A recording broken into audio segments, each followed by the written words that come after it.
দেশের থেকে আমার বোন নতুন চালের খুদ পাঠাইছে। আর এই খুদ ডালাটা আমি কিভাবে রান্না করব আর কি দিয়ে খাবো সেটাই আমি আপনাদের সামনে তুলে ধরতেছি। আজকে আমি এটা মাছের ভর্তা দিয়ে খাবো।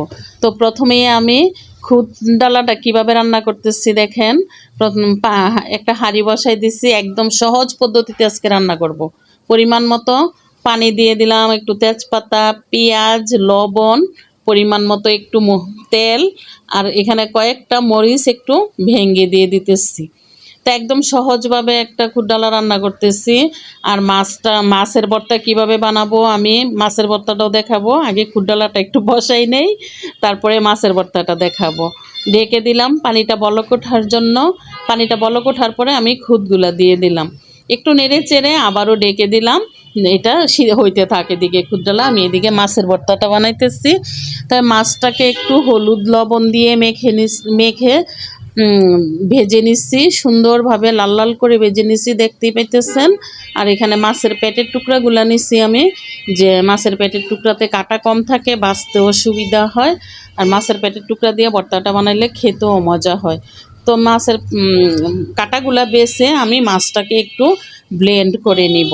পাটায় বেটে বানাইলে ভর্তাটা অনেক মজা হয়, তবু পাটায় না বেটে আমি এখন একটু ব্লেন্ড করে নিচ্ছি।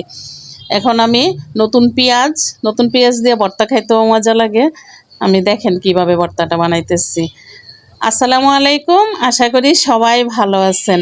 আলহামদুলিল্লাহ আমিও ভালো আছি। পেঁয়াজটাকে একটু ভালোভাবে কচলাই নিতেছি যেন একদম খুলে খুলে যায় পেঁয়াজটা। তারপরে এখানে মরিচ ভেজে নিছি তেলের মধ্যে। এই ভাজা মরিচ দিয়ে ভর্তাটা আমি করব। সামান্য একটু পরিমাণ মতো লবণ দিয়ে দিছি। তো ভালোভাবে মেখে আমি ভর্তাটা বানাইতেছি। আর ওইদিকে আমার খুদ ডালা হইতেছে। তো আপনাদের কাছে যদি আমার ভিডিওটা ভালো লাগে অবশ্যই আমাকে একটা লাইক দিয়ে আমার সাথে থাকবেন, কমেন্ট করে জানাবেন আমার এই খুদ ডালাটা আর মাছের ভর্তাটা কেমন হয়েছে। আর প্লিজ আমার ভিডিওটা একটু শেয়ার করে দিবেন। এই তো প্রায় হয়ে গেল আমার মাছের ভর্তা। ধনিয়া পাতা দিয়ে দিলাম, ধনিয়া পাতাটার সঙ্গে ভালোভাবে মিশিয়ে নিব। তারপরে একটু সরিষার তেল দিয়ে দিব। সরিষার তেল দিলে একটু ফ্লেভারটা সুন্দর আসে। ভাজি মরিচ, কাঁচা কাঁচা পেঁয়াজ, ধনিয়া পাতা একসঙ্গে সুন্দর একটা ফ্লেভার।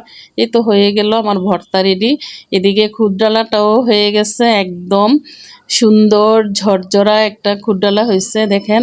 আর নতুন চালের খুদ তো খেতে এমনিই মজা লাগে, খালিও খাওয়া যায়। এই খুদ ডালাটা খালিও খাওয়া যাবে। তো আজকে আমি মাছের ভর্তা দিয়ে খাবো। এখন নামিয়ে গরম গরম পরিবেশন করি। আল্লাহ হাফেজ।